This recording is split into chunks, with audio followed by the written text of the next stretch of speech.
The word preach there is not evangelon that we use when we preach. It is caruso, which is a herald of doom. And what did he tell these spirits in prison? Although I am the Redeemer, you are not redeemed. You're never getting out. And then the Bible tells us in Isaiah 5, hell enlarged itself. And now it's all one place.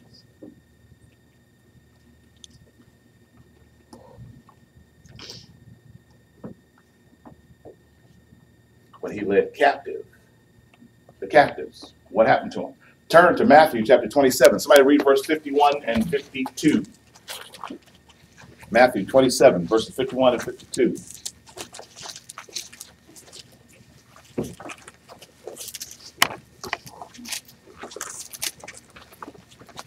And behold, the veil of the temple is torn in two from top to bottom, and the earth quaked, and the rocks are sheared, and the tombs are open, and many bodies and sails are fallen as slave arose. Keep going. And coming out of the tomb after his resurrection, they ran into the holy city and appeared to many. Okay. Jesus ascends out of the grave. Spiritually, he does something. He goes down to the ranks of hell. He takes captivity captive. All the saints that believed in him. David said, you will not leave my soul in hell, neither will you allow yourself, the Holy One, to see corruption. Turn to Isaiah 26. Somebody read verse 19. Isaiah 26, and read verse 19. Your dead shall live, together with my dead body they shall arise. Say that again, real loud. Your dead shall live, together with my dead body they shall arise. Keep going. Awake and sing, you who dwell in dust. For your dew is like the dew of birds, and the earth shall pass out the dead. That's what happened. The graves were open. Every grave was open, but only the bodies of the saints arose. And that was a miracle. You don't believe me? Check your ancient cultures. Check what happened. Go back in the record. It's all there. That the grave, some reason the grave split open. All over that area, grave split open. And because it was a high holy day, people couldn't go out there and repair the graves of their loved ones because they would become unclean. You didn't want to be unclean during Passover. So they had to leave it for several days. But the Bible says that the saints arose and peered in the holy city unto many. That's documented. That's absolutely documented. You want to get a great book? Read the book Evidence That Demands a Verdict by Josh McDowell. Talks about all of this, and not just from the biblical standpoint, but the pressure of Phoenician culture and Hebrew culture and Roman culture and Greek culture all support these facts. This is a fact. And they appeared unto many. When Jesus came out of his grave, they came out of theirs. Those righteous men. Imagine the uncanny encounters. You're walking down the street early Sunday morning, trying to get a cup of coffee at Starbucks, and an ancient fellow looks good. He's glowing with the righteousness of life. He says, "Shalom." He says, "Shalom. How you doing?" "Fine. Do I know you?" "No, you should know me, though. Who are you?" "I'm Father Abraham." "Abraham? Abraham who?" "Abraham, son of Terah. Used to be of Ur Chaldees. Now I'm from the happy side of hell. See you." Uncanny encounters appeared unto many. Paul said, "O King Agrippa, this thing wasn't done in a corner." He showed himself alive after many infallible proofs for 40 days. That's the amazing thing. When he came out of his grave, they came out of theirs. It's a fact. And get this, people. There is not one shred of Roman, Greek, or Hebrew literature that refutes anything the disciples said. Not 1 ounce. As a matter of fact, the unsaved scholar, historian, Josephus says, let's talk about Jesus Christ, the man Jesus Christ. I don't really think it's fair to call him a man. We think he's the Messiah. And he was not a Christian. Josephus talks deeply. Those of you who have the internet, Google Josephus / Jesus Christ, and it'll tell you exactly what he thought of Jesus Christ. It'll blow your mind what he thinks of Jesus Christ. And like I said, Josephus was not a Christian. His viewpoint of Jesus was totally secular and totally historical. Had nothing to do with Christianity. You got it? The internet is slow. Yeah. 4 sigma. 4 sigma. Isn't it in here? What was it? Is the internet in this area? Yeah. And it's still low sigma.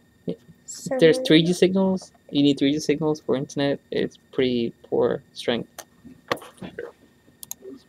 I could call Jeeves. Huh? But anyway, so what happened? 3 inferences I want to give you. The first one, the Bible says right there in Matthew chapter 27, verses 51 through 53, that they appeared in the holy city. That's the first one. Now would you turn to John chapter 20. John chapter 20.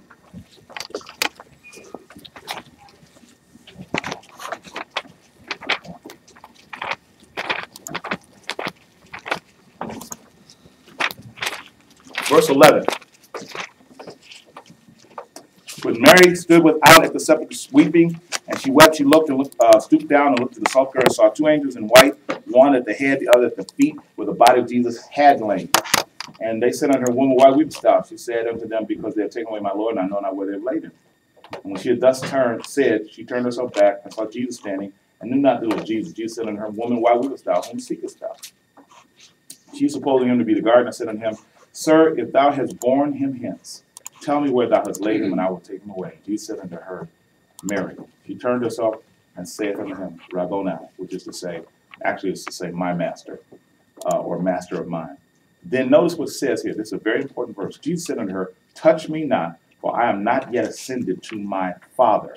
Now, at this point, Jesus has in his train, in his glory, when we say in a train of glory, in his authority, all the Old Testament saints.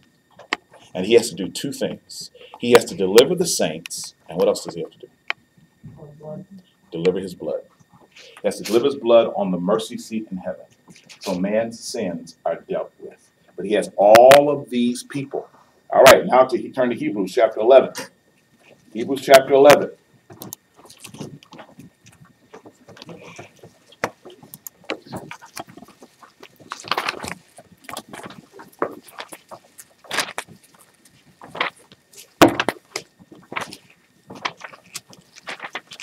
Verse 32. What should I say more say? For the time will fail me to tell of Gideon, of Barak, of Samson, of Jephthah, of David also, of Samuel, of the prophets, who through faith subdued kingdoms, wrought righteousness, obtained promises, stopped the mouths of lions, quenched the violence of fire, escaped the edge of sword, out of the weakness were made strong, waxed valiant in fight, turned to flight the armies of aliens. One received their dead, raised to life again, and others were tortured, not accepting deliverance, that they might attain a better resurrection. And others had trial of cruel mockings and scourgings. Yea, moreover, bonds and imprisonment. They were stoned, they were sawn asunder, they were tempted, they were slain with the sword. And they wandered about in sheepskins and goatskins, being destitute, afflicted, tormented, of whom the world was not worthy. They wandered in deserts and in mountains and dens and caves of the earth. These all, having obtained a good report through faith, received not the promise. God having provided something better for us, that they without it should not be made perfect. Chapter 12, verse 1. Wherefore, seeing we are compassed about with so great a cloud of witnesses. What is he saying? He's saying here that these are all the witnesses, Hebrews chapter 11, these are all the witnesses, these are all the saints that Jesus had in his train. This whole roll call from righteous Abel forward are who Jesus had with him when he was resurrected. That's why Jesus said, Woman, stop, don't delay me. I have to deliver these to my Father. All of these witnesses and all the things they had to go through, he delivered them to his Father.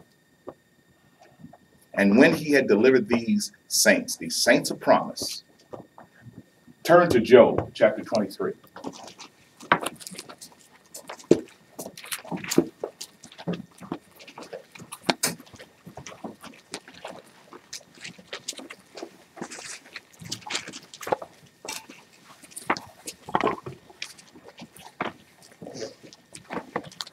I'm sorry, Job chapter 19. Job chapter 19, verse 23. Oh, that my words were written, now written. Oh, that they were written printed in a book, that they were graven with an iron pen and lead and rock forever. For I know that my Redeemer liveth, and that he shall stand upon the earth, stand on that day upon the earth. And though after my skin worms destroy this body, yet in my flesh shall I see God, whom I shall see for myself, and mine eyes shall behold, and not another, though my reins be consumed within me. Job was the first person to talk about the resurrection. The very first. He said, I know my Redeemer liveth, and he shall stand upon the earth in the latter day. And even though skin worms eat my body, yet in my flesh shall I see God. I'm getting a new body. I'm getting a new body. There it is. That's who Jesus had with him in his train. That's what Jesus brought with him from the grave. All of these Old Testament saints, his own blood, he had all that. That's what happened from the cross to the throne. Defeats Satan, delivers the saints, destroys sin. All those things happen from the cross to the throne. Okay.